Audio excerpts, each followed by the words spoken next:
படித்து முடிச்சுட்டு நான் வெளியில் வரும்போது சரி ஒரு படம் பண்ணலாம் அப்படின்னு சொல்லி ட்ராவல் பண்ணி போயிட்டு இருந்தோம். அது ஸ்டார்ட் ஆச்சு. அதில் ஒரு நிறைய ஹேர்டில்ஸ் இருந்தது. ஒரு பர்டிகுலர் பர்சன் இருந்தார். அவர் வந்துட்டு இவனை வச்சுலாம் ஏன்ப்பா பண்ணுறீங்க, பிஸ்னஸே இல்லைப்பா, எல்லாம் வேலைக்கு ஆகாதுப்பா அப்படின்னு சொன்னார். ஸோ அதுக்கப்புறம் எனக்கு அந்த வாய்ப்பு என்னை விட்டு போயிடுச்சு. அது கண்ணெதிரிலே நடந்தது. இந்த credit completely goes to Prasanna sir, producer Vinod sir, director Rajesh sir, அப்புறம் மணிகண்டன் சார். இந்த கேரக்டர் இது இப்படி இருக்கணும்னு தெரியாது, இதை பண்ணணும்னு இன்டென்ஷன்லையும் எனக்கு இல்லை. நான் அந்த படத்தில் ஒர்க் பண்ணுறதுக்காக போனேன். மணிகண்டன் சார் உண்மையிலே சொல்கிறேன், is a such a good person. இந்த மாதிரி ஒரு சப்போர்ட் ஒரு ஆர்டிஸ்ட் கிட்ட இருந்து கிடைக்கிறது பார்க்கவே முடியாது. Very down to earth person. நான் ஒரு தேட்டரில் இருக்கேன், என்கிட்ட இருந்து ஒரு 5-6 ரோக்கு முன்னாடி என் சீனை பார்த்துட்டு இந்த பசங்கள்லாம் இருப்பாங்களே, அவங்க கத்த ஆரம்பிச்சுட்டாங்க. ஏய் இவனை எங்கேயோ பார்த்திருக்கேன், ஏய் இவன் அவன்டா, ஏய் இவன் மூசா தானே, இன்னமும் நம்மளை ஞாபகம் வச்சுக்கிட்டு இருக்காங்க அப்படின்றது எனக்கு அப்போ ஒரு சர்ப்ரைஸான ஒரு விஷயமா இருந்தது. ஏதாச்சும் ஒரு ஹர்ட்டான மூமெண்ட் இருக்கா? டெஃபினட்டா இருக்கும் பிரதர். அது ஸ்டெப் பை ஸ்டெப் எல்லாருக்கும் என்னென்ன கஷ்டங்கள் வருமோ அதே கஷ்டங்கள் எனக்கும் இருந்தது. நானும் ஆடிஷன்ஸ் போயிருக்கேன், நானும் ரிஜெக்ஷன்ஸ் பார்த்துருக்கேன், எல்லாத்தையும் சான்ஸ்க்காக நின்றுட்டு இருக்கேன். இப்போ குடும்பஸ்தான்ல நடிச்ச ஏதாச்சும் ஒரு டைலாக் பேசி காட்டிங்கன்னா நல்லா இருக்கும். ஏய் நீ மார்க்கெட்டிங் மாதிரி பண்ணுவே, நான் உனக்கு மரியாதை தரணும். क्या रे गुस्सा आता है, क्या रे गुस्सा आता है, निकम्मा साला, tell Mohan Ram to change this person. எப்படி இருக்கும்? ஹாய் ப்ரோ, வணக்கம். வணக்கம். எப்படி இருக்கீங்க? நல்லா இருக்கேன் பிரதர், நீங்க எப்படி இருக்கீங்க? நானும் நல்லா இருக்கேன். மை டியர் பூதம் 2 இப்போ ரீசெண்டாக குடும்பஸ்தன், இந்த ஒரு ஜெர்னி இருக்குல்ல, இது பார்க்கும்போதே சின்ன வயசுல நடிச்சிருந்தீங்க. அதுக்கப்புறமா நடுவில் ஒரு சில படங்கள்லையும் உங்களை பார்த்தோம். அதுக்கப்புறம் ஒரு பெரிய கேப் அப்படின்ற மாதிரி தான் எங்களுக்கு தெரிஞ்சிச்சு. இப்போ ரீசெண்டாக குடும்பஸ்தன், ஆஹா இவரா நம்ம மூசாவாச்சே அப்படின்ற மாதிரி தான் இருந்துச்சு. So how your journey started, எப்படி குடும்பஸ்தனில் கமிட் ஆகிருந்தீங்க? ஓகே, ஃபர்ஸ்ட் கலாட்டா நாயகர்கள் எல்லாருக்கும் வணக்கம். இப்போ நீங்கள் சொன்ன மாதிரி ஸோ மைடியர் பூதம் என்னுடைய கெரியரில், என்னோடய லைஃப்பில் அது ஒரு மைல் ஸ்டோன்னே சொல்லலாம். பெரிய ஒரு எனக்கு உண்டான ரெகக்னைசேஷன் அதில் எனக்கு கிடச்சிருந்தது. அப்போது நான் ஸ்டார்ட் பண்ணும்போது எனக்கு ஒரு 12 இயர்ஸ் 2004 ஸ்டார்ட் பண்ணியிருந்தோம். அது நான் திருச்சியில் படிச்சுட்டு இருந்தேன். அப்போது சரிகமா இந்தியா லிமிடெடில் ஒரு ஆடிஷன் போயிட்டு இருந்தது.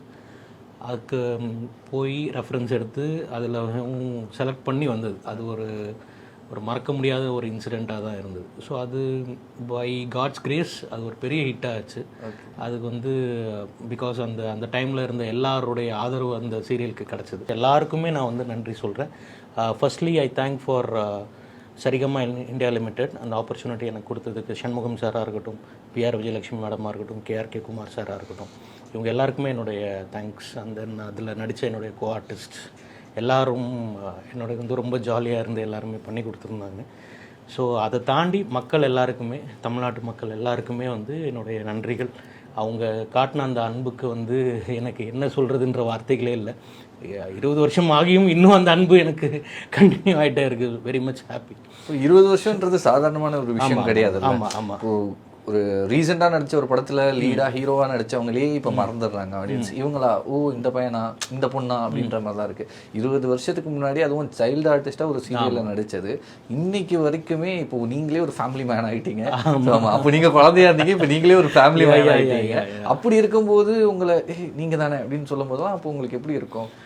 அதான் நான் சொல்கிறேனே, அது எனக்கு இன்னமும் அவங்களோட அன்புக்கு நான் என்ன சொல்கிறதுன்னு எனக்கு தெரியல. எனக்கு அது உண்மையிலே அவங்க எல்லாருக்குமே நான் தேங்க் பண்ணணுன்னு தான் நினப்பேன். ஒவ்வொரு டைமும் எனக்கு எப்பப்பெல்லாம் ஆப்பர்ச்சுனிட்டி கிடைக்குதோ அப்போல்லாம் ஈச் அண்ட் எவ்ரி டைம் நான் எல்லா ஃபேன்ஸ்க்கும் எல்லா மக்களுக்கும் நான் தேங்க் பண்ணணுன்னு தான் நினப்பேன். மற்றவங்களுக்கு இது கிடைக்குமான்னு தெரியல, எனக்கு அது கிடச்சிருக்கு.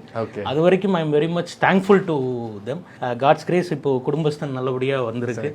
So very much blockbuster ஹிட்டாக இருக்குது. ரொம்ப ரொம்ப சந்தோஷம். அதில் அதே ஆதரவு எனக்கு குடும்பஸ்தன்லேயும் கொடுத்துருக்குறாங்க. ஸோ அதுக்கு எல்லா மக்களுக்கும் எனக்கு ரொம்ப பெரிய ஒரு தேங்க் பண்ணிக்கணும். அண்ட் குடும்பஸ்தன் பற்றி சொல்லி ஆகணும். என்ன அப்படின்னா, மைடியர் பூதம் முடிச்சதுக்கப்புறம் நான் கொஞ்சம் படிக்கிறதுக்காக போயிருந்தேன். ஸோ இதனால் எனக்கு ஒரு கேப் வந்தது. ஸோ நான் பெருசாக மூவி சைடில் கான்சன்ட்ரேட் பண்ண முடியல டியூ டு திஸ். இதை அப்போ உங்களுக்கு ஆஃபர்ஸ் வந்துச்சா? வந்தது ஆஃபர்ஸ் வந்தது. என்னால் பண்ண முடியல. ஸோ படித்து முடிச்சுட்டு நான் வெளியில் வரும்போது சரி ஒரு படம் பண்ணலாம் அப்படின்னு சொல்லி ட்ராவல் பண்ணி போயிட்டுருந்தோம். அப்போது போகும்போது எனக்கு பட் அது ஸ்டார்ட் ஆச்சு. பட் அந்த படம் முடித்து வெளியே வர்றதுக்குள்ளே ஒரு 3 years டைம் ஆகிடுச்சு. இட் வாஸ் அது எப்படி சொல்கிறது, அது வந்து அதில் ஒரு நிறைய ஹேர்டில்ஸ் இருந்தது. நம்ம ஒரு வேலையை வந்து கரெக்டாக வந்து பண்ணணும், அதுக்கு வந்து ஹார்ட்ஃபுல்லாக இருக்கணும், அது வந்து கரெக்டாக வந்து பண்ணணும். நம்ம இதிலேருந்து அதுலேருந்து இதுன்னு இப்படி பண்ணிகிட்டு இருக்கும்போது we cannot ஃபோக்கஸ் கம்ப்ளீட் அப்படின்ற ஒரு மைண்ட் செட் எனக்கு பேசிக்காகவே. ஸோ அந்த படத்தில் வந்து அதை முடிச்சுட்டு அடுத்து பண்ணலாம் அப்படின்னு இருக்கும்போது அது ஒரு 3 years டைம் எடுத்துருச்சு. ஸோ அது முடிச்சு படம் என்னமோ நல்ல படம், அது ஸ்கிரிப்ட் வைஸ் வந்து நல்ல படம், நல்ல ஒரு ரிவ்யூஸும் எனக்கு கிடச்சிது. I was happy for that. But அது எனக்கு கொடுத்த ஒரு லேர்னிங்ஸ் வந்து பெரிய விஷயம், அது எனக்கு கொடுத்த ஒரு பிரேக் வந்து பெரிய விஷயமா இருந்தது. சரி என்ன பண்ணுறது அப்படின்னா, இந்த ஒரு சினிமா பற்றின நாலேஜ் வந்து கற்றுக்கணுன்னு எனக்கு ஒரு ஆசை வந்தது. ஸோ இந்த ஒரு மூவி அப்படின்னா எப்படி இது வந்து ப்ராசஸ் ஸ்டார்ட் ஆகுது, எப்படி இது வந்து எங்கெங்கே போகுது, யாரெல்லாம் இதில் இன்வால்வ் ஆகிருக்காங்க, இதில் எத்தனை செக்டார்ஸ் இருக்குது, இது எங்கே ரிலீஸ்னால் என்ன, ரிலீஸில் எவ்வளோ விஷயங்கள் இருக்குது, இந்த ஒரு கம்ப்ளீட் ஸ்ட்ரக்சர் வந்து தெரிஞ்சுக்கணுன்னு எனக்கு வந்து விருப்பமாக இருந்தது. So I choosed production, executive ப்ரொடியூசராக ஒர்க் பண்ண ஆரம்பித்தேன். சின்ன சின்ன படங்கள்லாம் அப்படியே ஒர்க் பண்ணி அதுக்கப்புறம் இப்போது ரீசெண்டாக குடும்பஸ்தனில் ஒர்க் பண்ணியிருந்தேன். ஸோ குடும்பஸ்தன் வந்து ஆக்சுவலாக வந்து நான் ஒர்க் பண்ண தான் போயிருந்தேன். ஆக்சுவலாக ஒரு மேனேஜராக போயிருந்தீங்கன்னு கேள்விப்பட்டேன். எஸ் நாங்கள் வந்து எக்ஸிக்யூட்டிவ் ப்ரொடியூசராக ஒர்க் பண்ண தான் போயிருந்தேன். I was working for the first schedule. இந்த கேரக்டருக்கு இந்த கேரக்டர்ஸுக்கு தேவர் மாணிக்சந்த் கேரக்டருக்கு தேவர் சர்ச்சிங். அவங்க ஆப்ஷன்ஸ் பார்த்துக்கிட்டே இருந்தாங்க. நம்ம பாட்டுக்கு நம்ம ஒர்க் என்னவோ அது பாட்டுக்கு தான் நம்ம போய்ட்டுருந்தோம். ஏன்னா இது கம்ப்ளீட்டாக முடிச்சிருவோம். ஏன்னா எனக்கு அந்த தாட்லேயே இல்லை. ஏன்னா நான் அதுலேருந்து அந்த நடிக்கிறதுன்ற விஷயத்துலேருந்து கம்ப்ளீட்டாக வெளியே வந்துட்டேன், இந்த ப்ராசஸ் கற்றுக்கணும் அப்படின்றதுக்காக.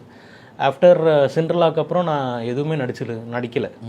அப்போது என்னென்னா திடீர்னு Prasanna sir, writer Prasanna sir இருக்கார் இல்லையா, அவர் வந்துட்டு தம்பி எனக்கு நீங்கள் ஒன்று பண்ணுறீங்களா அப்படின்னாரு. என்ன சார் விஷயம் சொல்லுங்கள். இல்லை எனக்கு நீங்கள் இந்த கேரக்டர் உங்களை பார்த்தா அப்படியே இந்த மாணிக்சந்த் மாதிரியே இருக்கிறீங்க, நீங்கள் தான் பண்ணுறீங்க. மாணிக்சந்தா? சரி என் மாணிக்சந்த் தான் என்ன சார் விஷயம்னா, இல்லை அவன் தான் இந்த கதையில் வந்து எல்லாத்தையும் வந்து பண்ணுறான், நீங்கள் தான் இது பண்ணணும் அப்படின்னு பிரசன்னா சார் சொன்னார். நான் அதை பார்த்துட்டு சார் எனக்கு இங்கே எவ்வளோ வேலை இருக்குது, இதை விட்டுட்டு நான் எங்கே பண்ணால் ப்ரொடியூசர்கிட்ட யார் பதில் சொல்கிறது. இல்லை சார் அது எனக்கு செட் ஆகாது, நீங்கள் வேறு ஆப்ஷன் பாருங்கள் சார் அப்படின்னு. மறுபடியும் ஒரு 1 week போச்சு. மறுபடியும் ப்ரொடியூசர் சார் இருக்கும்போது இப்படி பார்த்தார் பிரசன்னா சார். இப்படி பார்த்தார். இல்லை தம்பி நீங்கள் தான் அந்த மாணிச்சந்து கரெக்டாக இருக்கிற மாதிரி இருக்குது, நீங்கள் தான் பண்ணணும் அப்படின்னாரு. நான் வந்து ஏன் சார் இப்படி பண்ணுறீங்க, நான் இங்கே வேலை பார்க்குறதா இல்லை பண்ணுறதா அப்படின்னு கேட்டுட்டு இருந்தேன். அப்படியே சொல்லிட்டு இருக்கும்போது பக்கத்தில் ப்ரொடியூசர் சாரும் இருந்தார். ப்ரொடியூசர் இருந்துட்டு என்ன அபிலாஷ் நீங்கள் ஆர்டிஸ்ட் தானே, நீங்கள் பண்ணது தானே, நீங்கள் பண்ணுங்கள், இதில் என்ன இருக்குது அப்படின்னு அவர் சொன்னார். தென் சரி ஓகே இப்போது எனக்கா இது கரெக்டாக இருக்குமா, மாணிக்சந்துன்னு ஒரு கேரக்டர் சொன்னாங்க, அந்த கேரக்டர் என்ன அப்படின்றதுலாம் எனக்கு தெரியாது, அதை பற்றி எந்த ஐடியாவும் எனக்கு தெரியாது. என்ன சொன்னாங்க, இது மட்டும்தான் சொல்லியிருக்காங்க. சரி இவங்க சொல்கிறாங்க, சரி ஓகே வில் டூ இட் அப்படின்னு இருக்கும்போது சரி சார் பண்ணுறேன் அப்படின்னா என்ன பண்ணணும், நீங்கள் முதல்ல போய் ஷேவ் பண்ணிட்டு வாங்க, ஃபுல் ஷேவ் பண்ணிட்டு வாங்க அப்படின்னா. சரி ஓகே சார் பண்ணிட்டு நெக்ஸ்ட் டே ஃபுல் ஷேவ் பண்ணிட்டு லுக் டெஸ்ட் பண்ணதுக்கப்புறம் டைரக்டர் சார் பார்த்துட்டு even they are very much satisfied. அது சாட்டிஸ்ஃபைட் அதுக்கப்புறம் தான் எனக்கு வந்து அந்த ஸ்கிரிப்ட் எல்லாமே கொடுக்குறாங்க. தென் ஓன்லி ஐ ரெகக்னைஸ்ட் இந்த கேரக்டர் வந்து இந்த படத்தில் வந்து ஒரு முக்கியமான ஒரு யூட்டர்னாக வந்து செயல்படுதுன்னு. அது வரைக்குமே எனக்கு வந்து எதுவுமே தெரியுது. இது வந்து ப்ராமிஸ்லி வந்து ஒரு எதர்ச்சியாக நடந்த விஷயந்தான். இது இந்த credit completely goes to Prasanna sir, producer Vinod sir, director Rajesh sir, அப்புறம் மணிகண்டன் சார். இவங்களுக்கு தான் இந்த கிரெடிட் வந்து போகும். இது வந்து எனக்கு இந்த கேரக்டர் இது இப்படி இருக்கணும்னு தெரியாது, இதை பண்ணணுன்ற இன்டென்ஷன்லையும் எனக்கு இல்லை. நான் வந்து அந்த படத்தில் ஒர்க் பண்ணுறதுக்காக போனேன். இந்த மாதிரி தான் இந்த விஷயம் அமைஞ்சுது. அண்ட் தென் அது டயலாக்ஸாக இருக்கட்டும், அந்த கேரக்டரோடைய வெயிட்டேஜாக இருக்கட்டும், அவங்க கொடுத்தது வந்து அது ஒரு பெரிய ஒரு ப்ளஸ்ஸாக இருந்தது. திருப்பி வந்து எனக்கு வந்து நடித்து ஒரு 4 years இருந்தது. எனக்கு நான் கரெக்டாக இருக்கேனா அப்படின்னு பார்த்துக்கிறதுக்கு எனக்கு அது ஒரு சான்ஸாக இருந்தது. ஒரு பெரிய நான் வந்து கரெக்டாக என்னால் பண்ண முடியுதா, ஏன்னா ஒரு நம்ம சொல்கிற மாதிரி தான் ப்ராக்டிஸ் மேக்ஸ் மேன் பர்ஃபெக்ட்ன்ற மாதிரி நான் அந்த ப்ராக்டிஸே விட்டுட்டேன். எனக்கு தெரியல நான் கரெக்டாக நடிப்பேன், நான் பண்ணுவேனான்னு எனக்கு தெரியல. பட் எனக்கு அந்த ஒரு கான்ஃபிடென்ஸை கொடுத்தது Prasanna sir, Vinod sir and director Rajesh sir, Manikandan sir. Manikandan sir வந்து உண்மையிலே சொல்கிறேன், is a such a good person. இந்த மாதிரி ஒரு சப்போர்ட் வந்து ஒரு ஆர்டிஸ்ட்கிட்ட இருந்து கிடைக்கிறது வந்து பார்க்கவே முடியாது. Very down to earth person. எனக்கு அவ்வளோ என்கரேஜ் பண்ணி கொடுத்துருந்தார். Very thankful, I am very much thankful to him. Manikandan சாருக்கு நான் ரொம்ப தேங்க் பண்ணணும். ஏன்னா ஈ சப்போர்ட்டட். இவன் வந்து ஒரு 2-3 விஷயங்கள் வந்து டைலாக்ஸாக எல்லாமே வந்து அவர் ஸ்பாட்டில் வந்து இந்த மாதிரி பண்ணிக்கலாம், இந்த மாதிரி விஷயங்கள் இந்த மாதிரி பண்ணிடுங்க.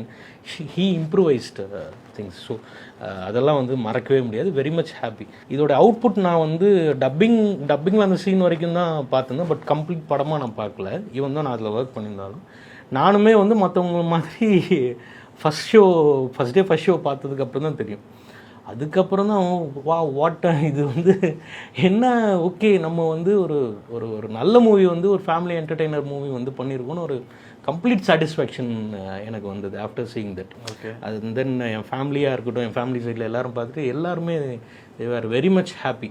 நான் ஒரு தேட்டரில் இருக்கேன், என்கிட்டேருந்து ஒரு 5-6 ரோக்கு முன்னாடி என் சீனை வந்து பார்த்துட்டு இந்த பசங்கள்லாம் இருப்பாங்களே அவங்க கத்த ஆரம்பிச்சிட்டாங்க. இவனை எங்கேயோ பார்த்துருக்கேன், இவன் அவன்டா, இவன் மூசா தானே. அப்போது தென் ஓன்லி ஐ காட் ரியலைஸ்டு இன்னமும் நம்மளை வந்து ஞாபகம் வச்சுக்கிட்டு இருக்காங்க அப்படின்றது வந்து எனக்கு வந்து அப்போ ஒரு சர்ப்ரைஸான ஒரு விஷயமா இருந்தது. Very much happy for that. And then அந்த ஒரு ஆதரவுக்கு நான் வந்து ரொம்ப ரொம்ப மக்கள் எல்லாருக்குமே, ரசிகர்கள் எல்லாருக்குமே வந்து நன்றி சொல்லிக்கணும் சார். ஓகே, இன்றைக்கும் இட் வாஸ் எனக்கு வந்து இப்போவும் வந்து அது ஒரு ஒரு மெமரபிள் மூமெண்ட்டாகவே இருக்குது. ஓகே, நீங்கள் இப்போ சொல்லும் போதே உங்கள் எக்ஸ்பிரஷனே சொல்லுது அதுக்காக நீங்கள் எப்படி ஃபீல் பண்ணியிருக்கீங்க அப்படின்ற ஒரு விஷயத்த. இந்த ஒரு 20 years ஜேர்னி இருக்குல்ல உங்களுக்கு, ஸ்டார்டிங் ஃப்ரம் அந்த மூசா கேரக்டர் மைடியர் பூதம்லேருந்து இங்கே வரைக்கும் ஒரு 20 years ஜேர்னி. இதில் நீங்கள் அனுபவிச்ச ஹர்டல்ஸ் அண்ட் ஸ்ட்ரகிள்ஸ் என்னென்னு நீங்கள் பார்க்குறீங்க இப்போ நான் பார்க்கும்போது என்னென்னா, சினிமாவில் வந்து ஃபஸ்ட்டு வந்து பொறுமை ரொம்ப முக்கியம். அது வந்து நான் இப்போது கற்றுக்கிறேன். வாட் எவர் ஹேப்பன்ஸ், திடீர்னு சினிமா வந்து நமக்கு வந்து எல்லாத்தையும் சில பேருக்கு கொடுக்கும், சில பேருக்கு சில விஷயங்கள் கொஞ்சம் லேட்டாக கொடுக்கும். பட் கண்டிப்பாக எல்லாருக்கும் ஒரு விஷயம் என்ன, நமக்கு டிசைடாக நமக்கு என்ன வேணுமோ அதை கண்டிப்பாக சினிமா கொடுக்கும். If we are true to the movie, நம்ம சினிமாவுக்கு உண்மையாக இருக்கும்போது அதுவும் நமக்கு வந்து பண்ணும். அது எப்போ பண்ணுதுன்றது தான் ஒரு கொஷின் மார்க் இங்கே இருக்கிறது. ஸோ எனக்கு ஒரு விஷயம் வந்து பண்ணுச்சு, மறுபடியும் அதே விஷயம் பண்ணுமா அப்படின்றது ஒரு விஷயத்தில் நம்பிக்கை இருக்குது. நம்ம எதையும் வந்து இதான் சொல்லுவாங்கள்ல, டியூ யுவர் ஜாப், நம்ம உங்களுடைய கடமையை செய்யுங்க, ரிசல்ட்டை பற்றி நீங்கள் கடவுள்கிட்ட விட்டுருங்க அப்படின்னு சொல்லுவாங்க இல்லையா. அந்த மாதிரி தான் சினிமா வந்து நம்ம பார்க்கணும். நம்ம இதை பண்ணிட்டோம், இதனால் இது வந்துடும், அதனால் வந்துடும்னு எந்த எக்ஸ்பெக்டேஷனும் இருக்கக்கூடாது. நம்மளுடைய ஜாப் என்னவோ அதை 100% ட்ரூவாக அதை பண்ணணும். Then the result is with the people. Hurdles அப்படின்றதுனா நிறைய எக்ஸ்பெக்டேஷன்ஸ் இருக்கும். இம்மெச்சூர்டாக இருக்கும் இந்த டைமிங்கில் வந்து இது இப்படி ஆகிடும், அது அப்படி ஆகிடும், இங்கே போனால் இப்படி ஆகிடும், இங்கேருந்து இப்படி. அதுவும் ரியாலிட்டிக்கும் சம்மந்தமே இல்லை. ரியாலிட்டி வந்து ரொம்பவும் வந்து டிஃப்ரெண்ட். ஸ்டெப் பை ஸ்டெப் எல்லாருக்கும் என்னென்ன கஷ்டங்கள் வருமோ அதே கஷ்டங்கள் எனக்கும் வந்து இருந்தது. நானும் ஆடிஷன்ஸ் போயிருக்கேன், நானும் வந்து ரிஜெக்ஷன்ஸ் பார்த்துருக்கேன், எல்லாத்தையும் சான்ஸ்க்காக நின்றுருக்கேன். அதெல்லாம் வந்து பார்ட் ஆஃப் லைஃப், அதெல்லாம் இருக்கணும். இப்போ அதை வந்து இப்போ நம்ம அதை வந்து இது வந்து பெரிய விஷயம், இது இந்த மாதிரி நான் வந்து நடந்துச்சு அப்படின்னு சொல்கிறதுல இட் இஸ் நத்திங். எல்லாருக்குமே அது இருக்குது. அது இருந்தால் தான் வாழ்க்கை. அது வந்து பெருசாக நம்ம ஓவர் எக்ஸாஜுரேட் பண்ணி சொல்கிறதுல விஷயம் இல்லை. ஒரே விஷயம் நான் கற்றுக்கிட்டதுன்னா பேஷன்ஸ், பொறுமையாக இருக்கணும். உனக்குண்டானது உனக்கான ரைட் டைமில் உனக்கு வந்து சேரும். அது மட்டும் எனக்கு புரிஞ்சுது, அவ்வளோதான். ஏன்னா இந்த கேரக்டர் எனக்கு இன்றைக்கி வருன்றது என்னோடய மைண்டில் சத்தியமாக கிடையாது. ஆனால் இது வந்தது எனக்கு, இது எனக்கு கிடச்சிது. இந்த ஒரு ரெகக்னைசேஷன் நான் எதிர்பார்க்காத விஷயம், இது எனக்கு கிடச்சிது. ஸோ இதுதான் ரியாலிட்டி ஆஃப் லைஃப் அப்படின்றது புரிஞ்சுக்கிறேன். ஏதாச்சும் ஒரு ஹர்ட்டான மூமெண்ட் இருக்கா? ஹர்ட் நிறைய இருக்குது, பட் அது சொல்லக்கூடிய விஷயத்தில் இல்லை. லைஃப்பில் எல்லாருக்கும் அது ஹர்ட்டிங்காக இந்த இண்டஸ்ட்ரியில் டெஃபினட்டாக இருக்கும் பிரதர். அது எல்லாருக்குமே இருக்கிற ஏதாச்சும் ஒன்று விஷயம் முடியுமா? என்ன அப்படின்னா, ஒரு ப்ராஜெக்ட் வந்து ஸ்டார்ட் பண்ணோம். இது வந்து ஒரு ஃபினான்ஷியல் ஹர்டலில் போய் நின்றுது. இப்போது அது நான் பண்ண வேண்டிய ப்ராஜெக்ட்டு, அது நான் பண்ணி எல்லா ஆடிஷன்ஸ்லாம் முடித்து ஸ்கிரிப்டிங்லாம் முடித்து 2 நாள் ஷூட்டும் பண்ணியாச்சு. அதில் ஒரு பர்டிகுலர் பர்சன் இருந்தார். அவர் இருந்துட்டு, இவனை வச்செல்லாம் ஏன்ப்பா பண்ணுறீங்க, பிஸ்னஸே இல்லைப்பா, எல்லாம் வந்து வேலைக்கு ஆகாதுப்பா அப்படின்னு சொன்னார். ஸோ அவர் சொன்ன அந்த வார்த்தை இருக்கு இல்லையா, அந்த இது வந்து ரொம்ப ஹர்ட்டிங்காக இருந்தது. அதனால என்னன்னா அதுக்கப்புறம் எனக்கு அந்த வாய்ப்பு வந்து என்னை விட்டு போயிடுச்சு. அவர் சொன்னதுக்கப்புறம் எஸ், அது சொன்னதுக்கப்புறம் அது ஒரு 1 வீக்கில் அது எனக்கு அது என் கண்ணெதிரிலே நடந்தது அது. ஸோ அதோடைய விஷயம் வந்து எனக்கு ஒரு பெரிய தாக்கமாக இருந்தது. ஈவன் தோ அது பண்ணியிருந்தா இன்னைக்கு நான் அதோட வந்து இன்னைக்கு ரெக்ரெட் பண்ணியிருப்பேன். அது நான் பண்ணாமல் இருக்கிறது பெட்டர்னு நினைப்பேன். அதான் கடவுளுக்கு ஒன்று தெரியும்னு சொல்லுவாங்க இல்லையா, அதை விட இது பரவாயில்ல அப்படின்ற மாதிரி விஷயம் இருந்தது. ஸோ அது ரொம்ப சின்ன ஒரு ஹர்ட்டிங்கான விஷயமா இருந்தது. அந்த படம் ரிலீஸ் ஆகிடுச்சு. இப்போ அது ரிலீஸ் ஆகிடுச்சு. அது ரிலீஸ் ஆனது கூட தெரியல. அப்படியா? ஆமாம், தட் இஸ் திங். அதான் நமக்கு அது இல்லைன்னு இருந்திருக்கு, நம்ம அது பண்ணலை, அவ்வளோதான். ஃப்யூச்சர் பிளான்ஸ் இப்போ வந்து இபிஐ இருந்தீங்க குடும்பஸ்தன்ல, இப்போ மறுபடியும் ஆக்டராக உருமாறி ஆச்சு. நெக்ஸ்ட் ஃபியூச்சரில் என்னெல்லாம் பண்ணலான்னு இருக்கீங்க? ஏதாவது ஆப்பர்ச்சுனிட்டிஸ் இப்போ வந்திருக்கா? ஆப்பர்ச்சுனிட்டிஸ் வந்திருக்கு பிரதர். இப்போ நான் அடுத்து ஒரு 2 ப்ராஜெக்ட் பண்ணுறேன். பட் இன்னும் அது அன்டைட்டில்டாக இருக்குது. அது இன்னும் சொல்ல முடியல. We are in talks. But definitely இன்னொரு 2 ப்ராஜெக்ட் எனக்கு வந்து நான் இபியாக வந்து ஒர்க் பண்ணிக்கிட்டு இருக்கேன். ஆஃப்டர் தட் அது முடிச்சதும் I'll be back, getting back. மறுபடியும் நான் நடிக்க ஆரம்பிப்பேன். மறுபடியும் I'll start doing the projects. மூசாஸ் பேக் அப்படின்ற மாதிரி நானும் மறுபடியும் நடிக்க ட்ரை பண்ணுறேன். நான் ட்ரை பண்ணுறேன், நடிக்கிறதுக்கு ட்ரை பண்ணுறேன், அவ்வளோதான். மூசா இஸ் பேக் அப்படி இல்லை. பட் என்றைக்குமே நான் ட்ரை பண்ணுறேன், அவ்வளோதான். லாஸ்ட்டாக நீங்கள் இப்போ குடும்பஸ்தனில் நடிச்சு ஏதாச்சும் ஒரு டைலாக் பேசி காட்டிங்கன்னா நல்லாயிருக்கும். ஏய், நீ மார்க்கெட்டிங் மாதிரி பண்ணுவே, நான் உனக்கு மரியாதை தரணும். क्या रे गुस्सा आता है? क्या रे गुस्सा आता है? निकम्मा साला, tell Mohan Ram to change this person. எப்படி இருக்கும்? அது செம்மையாக இருக்குது. இப்போ படத்தில் பார்க்குறத விட இப்போ நீங்கள் பேசும்போது அப்படியே கண்ணுங்கெல்லாம் விரிஞ்சு அப்படின்ற மாதிரி தான் இருந்துச்சு. சுத்திக்கல. ஏன்னா இப்போ சிரிச்ச முகத்தோட நல்லா பவ்யமாக பேசிட்டு இருக்கீங்க. இப்போ கேரக்டருக்குள்ள மாறினோன்னா அப்படின்ற மாதிரி ஒரு ஆர்டிஸ்ட் இருக்க தானே செய்யும். அது எப்படி இல்லாமல் இல்லை பிரதர், அது அந்த கேரக்டர் அப்படி தான் நடந்துக்கும். ரொம்பவே அழகாக இருந்துச்சு. ரொம்ப சூப்பராக பெர்ஃபார்ம் பண்ணியிருந்தீங்க. All the best for future projects. Nice to உங்கள் கூட இருந்த அந்த கான்வர்சேஷன் ரொம்பவே அழகாக இருந்துச்சு. Thank you so much. All the best. Thank you very much sir. எனக்கும் வந்து உங்கள் கூட பேசினதில் என்னையும் வந்து ஒரு ஆர்டிஸ்ட்டாக மதித்து இந்த இடத்துல உட்கார வச்சு இன்டர்வியூ எடுத்து எல்லா விஷயத்தையும் கருத்துக்களை பகிர்ந்துக்கிட்டது என்னால் பகிர்ந்துக்க முடிஞ்சது. அதுக்கு உங்களுக்கும் என்னுடைய நன்றி, கலாட்டா நிறுவனத்துக்கும் என்னுடைய மனமார்ந்த நன்றி. அண்ட் தென் ஒன்ஸ் அகெயின் குடும்பஸ்தன் மூவிக்கு தமிழ் மக்கள் எல்லாருமே நிறைய ஆதரவு கொடுத்துருக்கீங்க. உங்கள் எல்லாருக்கும் என்னுடைய சிரம் தாண்ட நன்றிகள். இந்த வாய்ப்பு எனக்கு கிடைச்சதுக்கு காரணமாக இருந்த Prasanna sir, Vinod sir, Manikandan sir, director Rajesh sir, and then என்னுடைய கோ ஆர்டிஸ்ட் எல்லாருக்குமே என்னுடைய நன்றிகள்.